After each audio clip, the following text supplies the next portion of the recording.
listening to aside from excuses, from like shortcuts, try to put in your mind that, oh, I'm gonna do it this way because I think this is the better way.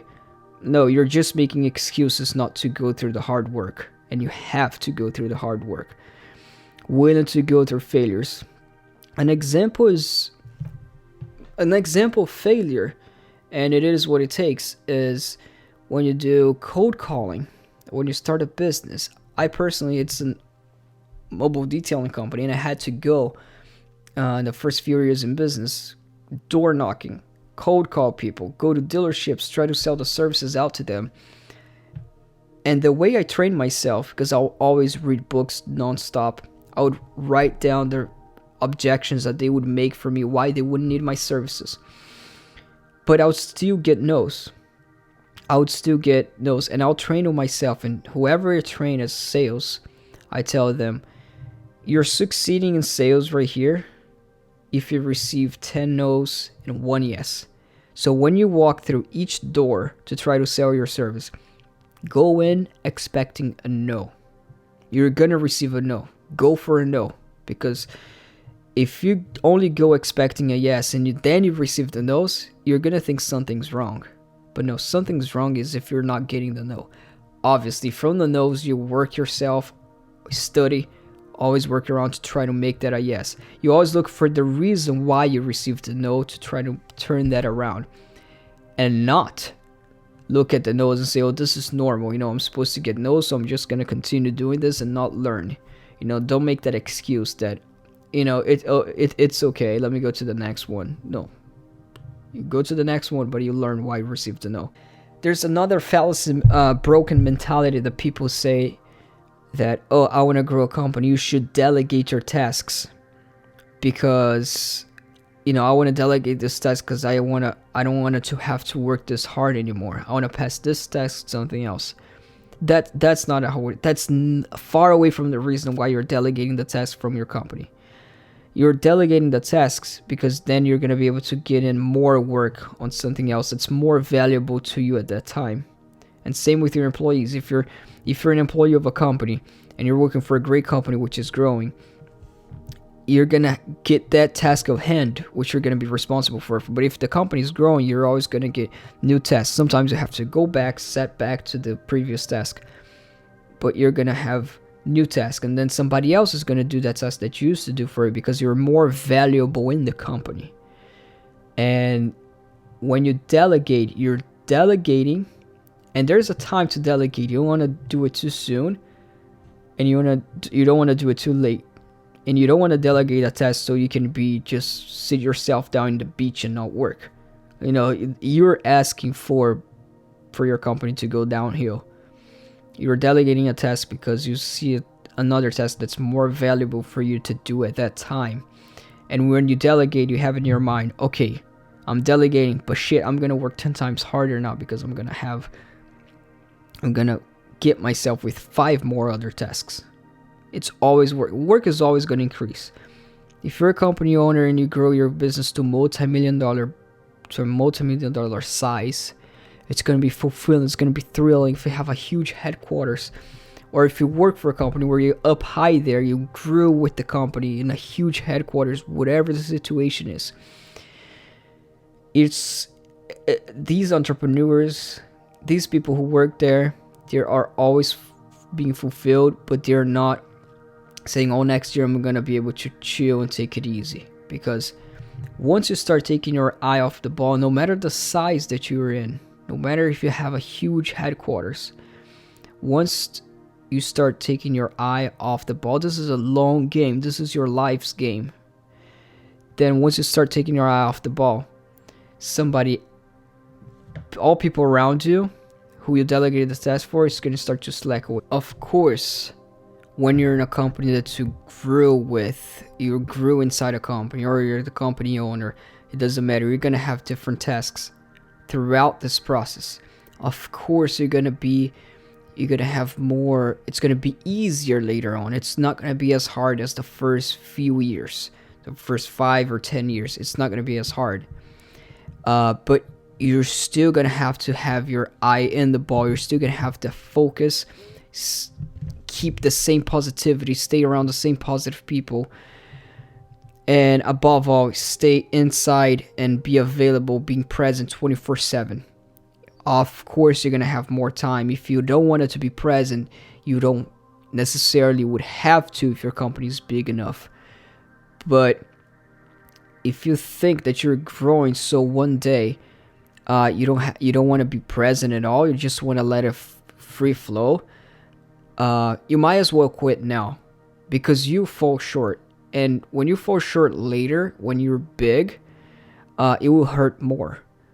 So if you're growing big and you think, okay, I can slack off and I can just take it easy, everybody else around you will take easy. You're gonna have management team if you have a big team. But if you grew your company big, you're probably not gonna have this mentality. You're probably gonna have a better understanding to not think this way. If you're able to grow a company this big with this amount of managers,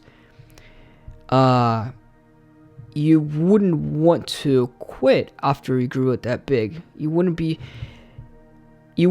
able to grow a company that big if you don't want it that bad. And if you want it that bad, you would not want it to quit.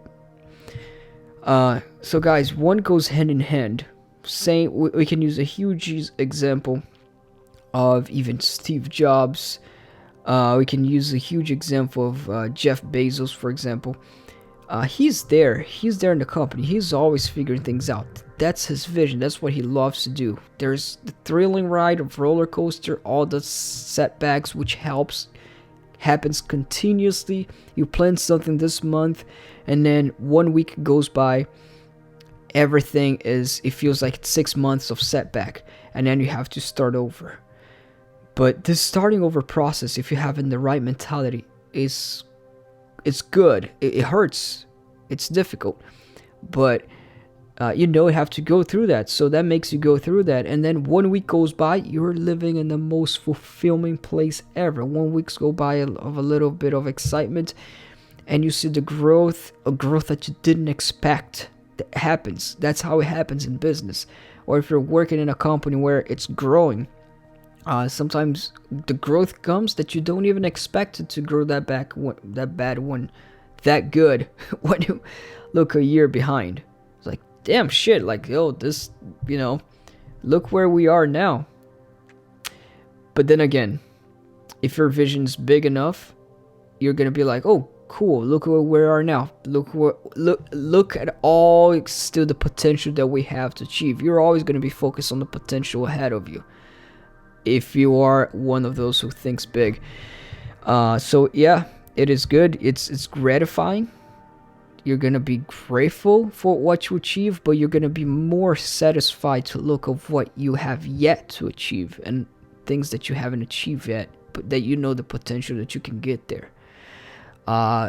And this is pretty much it. The working hard is there. If you're able to grow a business big enough, you know that's your life. Growing the business, that's what you like. Some people like to just fish all day, go fish in the pond. It's fine. And then you're probably going to be able to do that. If you want it that bad, you fight for it. You go after it. In the setbacks, you have a big purpose other than financially. You're going to get there. But this is what it takes. And this is what all the guys with big companies, all employees who've working for big Fortune 100 companies, and they've been, there and being part of the company, they grew inside along with all the teammates.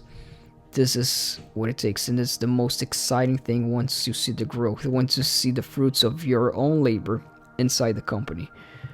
It's exciting. There's no excuse making, no shortcuts. There's no better way. If you decide to take a shortcut, be ready to just lead an average life. If you start taking the route of, oh, I want to do this because this is better, or I don't want to do this because I don't think it's going to work because of this and that, giving excuses, just quit overall, because you're living a life of average, of less fulfillment, and even more stressed, believe it or not. Even more stressed, because that's not you. Everybody wants to have the fulfillment. Everybody wants, the human body was made to actually grow, to continue finding out new things and going through hard times so that they can appreciate the good ones. And this is what we're meant to be. This is what we're meant to do. And that's why I think everybody should avoid as much as they can the average route. But there are homeworks, there are things that you have to do to avoid those. And these are the things. Things is for you to avoid. Excuses. Try to look for the easy route. Expect it to be hard. And be happy with the journey, because your purpose is big. Thank you so much, guys. This is the Wings Mobile Detailing Podcast. Today, it was recorded with a video as well on YouTube under the channel, under Ms. Deliri. If you're listening to this on iTunes, Spotify, and subscribe, leave a review there, whatever you thought. And this was quite a long podcast, but thank you so much for listening.